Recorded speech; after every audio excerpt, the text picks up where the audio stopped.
Assalamualaikum warahmatullahi wabarakatuh. Saya Irfan Wijaya. Selamat datang di praktikum pemrograman terstruktur hari keempat. Di sini part 1 kita akan membahas tentang while loop. Apa itu while loop? While loop di sini merupakan suatu fungsi yang digunakan untuk melakukan pengulangan sama halnya kayak for, tapi dia ini ya bergantung pada satu test expression saja. Kayak seperti halnya kayak if else gitu. Kan if else kan kita harus evaluasi si test expression-nya itu benar atau enggak, pakai operator logika itu ya. Sama halnya kayak while ini gitu.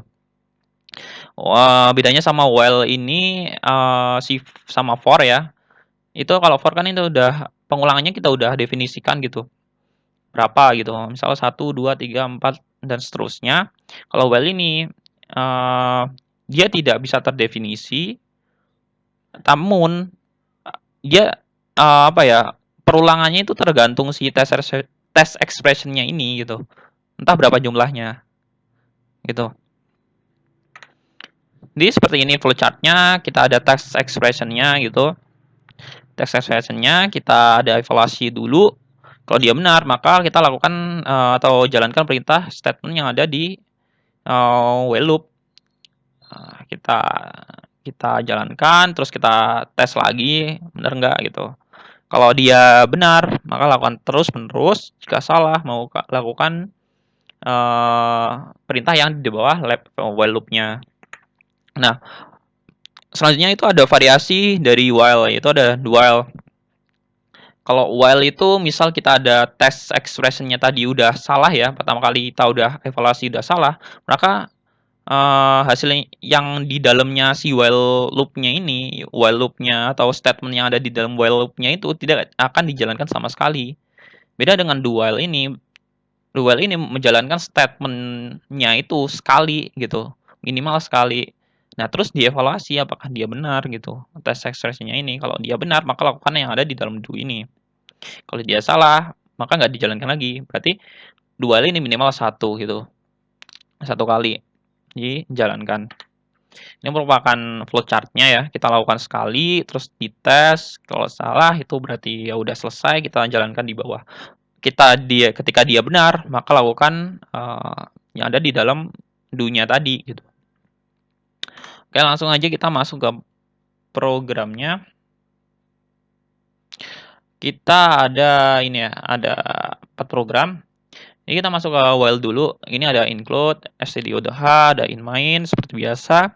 Kita ada deklarasi variabel integer i sama dengan 1. Nah, ini ada while i kurang dari sama dengan 5. Nah, tujuan kita program di sini itu untuk mencetak angka ya, angka dari 1 sampai 5 secara apa ya? Apa ya? 5 kolom, 5 kolom, 5 baris. Nah, 1, 2, 1, terus bawahnya 2, bawahnya 3, bawahnya 4, bawahnya 5, seperti itu. Nah, di sini kita inisiasi i-nya 5 kan. Nah, ini dievaluasi ketika i-nya itu kurang dari sama dengan 5, maka lakukan perintah yang di dalam ini gitu. Kita inisiasi 1, berarti benar kan? Berarti kita print 1. Nah, ini kan karena increment-nya di belakang, berarti dia di print-nya itu pertama kali 1, 1 doang, 1 ditulis. Nah, terus di increment jadi 2 kan, evaluasi lagi masuk ke sini. 2 kurang dari sama dengan 5, ya benar. Berarti kita print lagi 2, terus di increment 3, evaluasi lagi sampai dia 5. Soalnya benar. Ketika dia sama dengan 6, ini sudah nggak ini salah, ininya printf-nya itu nggak berlaku lagi gitu. Bisa dijalankan.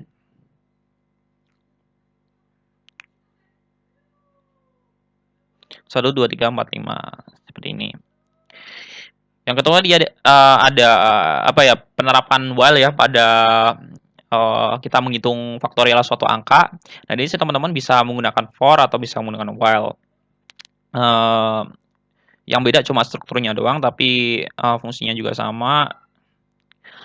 Kita ada include, ada in main, ada ini, ada deklarasi 3 variabel ya, ada angka, i, jumlah. Nah, i di sini sebagai patokan ya. Kalau teman-teman lihat, misal kita ada 4, berapa variabel dari 4? Berarti faktorial dari 4 kan 4 kali 2 kali 3. 4 kali 3 kali 2 kali 1.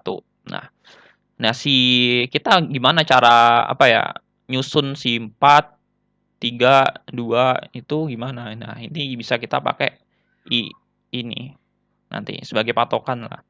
Ini jumlahnya berarti jumlah itu bukan apa ya, sebagai penampung lah itu nilai akhir yang 4 kali 2 kali 3 itu.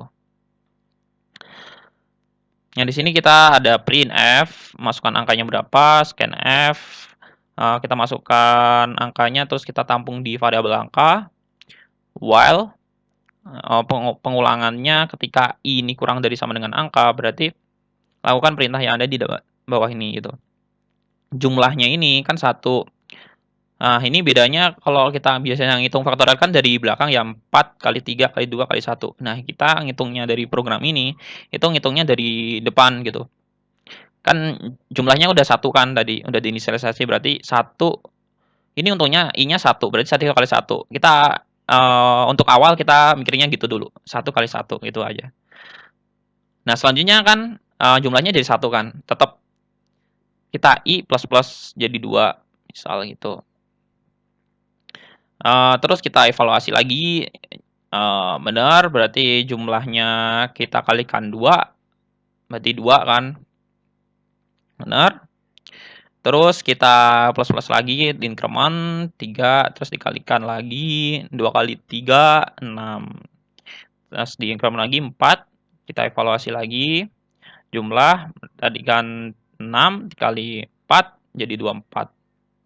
Nah, di increment lagi kan 5, dimasukin ke sini, 5 kurang dari sama dengan angka, kan 5 kan, 5 i-nya 5 kurang dari sama dengan angka-angkanya kan 4. Jadi kan salah, berarti ini nggak berlaku lagi gitu. Otomatis sejumlah nilai jumlah apa variabel jumlah yang terakhir itu sama dengan 24. Nanti di print ke monitor ini ya pakai ini jumlah persen %d gitu. Kita bisa langsung jalankan. Misal masukkan angka 4 tadi ya, 4 berarti 24. Kita bisa masukkan 3, 6. Selanjutnya kita ada dual. Nah, di sini kita ada include, std.h, ada in main seperti biasa. Terus kita ada 3 variabel float, a, b, dan hasil. Nah, di sini oh ya, sorry. Ini selanjutnya ini. Ya, yang ini ya, sorry. Dual, include, std dan main. Kita ada ini ya, number sama dengan 0. Nah, di sini digunakan untuk menjumlahkan bilangan-bilangan yang kita pengennya itu penjumlahnya itu tidak apa ya, tidak dibatasi oleh angka. Misal gini. Jadi bisa berapapun gitu. Bisa 10, bisa 20, jadi 13, berapapun itu. Tapi kita menghentikan si penjumlahan ini, angka-angka ini menggunakan input 0 gitu. Enaknya kita simulasikan dulu aja dijalankan dulu.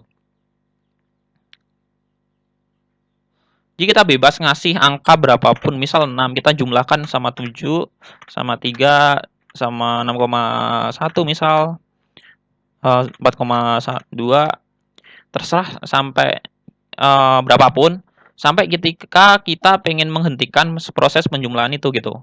Nah, kita pengen menghentikannya itu pakai angka 0. Nah, ketika kita kasih angka 0 berarti apa ya, proses penjumlahannya itu sudah selesai atau berhenti gitu. Nanti akan dapat hasilnya. Ini 3 nih seharusnya, tapi ya karena komputer ya kepresisiannya ya jadi 2,99 kita anggap 3 lah. Oke, jadi gitu ya. Kita pengennya enter number-nya itu bisa berapapun tapi kita menghentikannya pakai zero ini angka 0 ini. Jadi gimana caranya gitu? Kita bisa pakai dual. Kita print dulu angkanya gitu. Ketika dia 0 maka ini enggak di ya udah 0 di print scan sum 0 hasilnya 0. Ya masuknya ke sum-nya itu 0. Nah, ini dievaluasi tidak sama dengan nol. Ya, salah, soalnya sama dengan nol kan. Nah, di-print sama dengan ini, nol. Ketika dia tidak sama dengan nol, misal kita ada 6 ini, di sum-nya ditambahkan berarti kan ada 6. Dievaluasi, tidak sama dengan nol ya, berarti benar. Kita masuk lagi, print lagi, terus kita, masukkan angkanya berapa gitu, terus-menerus sampai kita kasih ini angka nol ini ya, seperti itu. Nah, ini yang tadi ya, sorry, ini dual juga, tapi ini digunakan untuk, ini kan biasanya kita melakukan, pembagian ya, misal A per B gitu. Kan A per B, A misalnya kita berapapun itulah dengan sembarang, dan B-nya itu kalau 0 kan biasanya dia hasilnya infinity ya, tak terbatas gitu. Nah, kita nggak mau misal B itu sama dengan 0, yang bawah itu sama dengan 0. Kita bisa pakai dual ini gitu. Misal kita gini, misal kita input A sekian gitu, B-nya kita input, sekian, misal ada yang iseng 0 gitu ya, ngaseng angka 0. Nah, ketika ada yang ngasih 0, kita kasih peringatan, angka kedua ini tidak boleh sama dengan 0, gitu. Kita bisa pakai dual ini. Ini seperti kita pakai 3 variabel float, kita masukkan angka pertama. Ini kan bisa sembarang angka kan, nggak harus, apa ya, nggak ada pengecualian gitu. Kalaupun 0 itu hasilnya sama dengan 0 nanti. Kita scan, terus do sekali ya, sekali. Print ini, di-scan. Nah, kita evaluasi pakai if dulu. Nah, jika, B itu sama dengan 0, maka lakukan ini, kita print angka kedua itu tidak boleh sama dengan 0 gitu. Kalau sudah selesai, nah, kalau sudah selesai kan kita dievaluasi pakai while ini kan, test statement B. Kita B itu sama dengan 0, maka ini do-nya itu, diulang lagi sampai kita itu menginputkan nilai B itu nggak sama dengan 0. Seperti itu. Ketika, ininya udah nggak sama dengan 0, ini berarti nggak berlaku lagi looping-nya, kita print hasilnya. A per B berapa.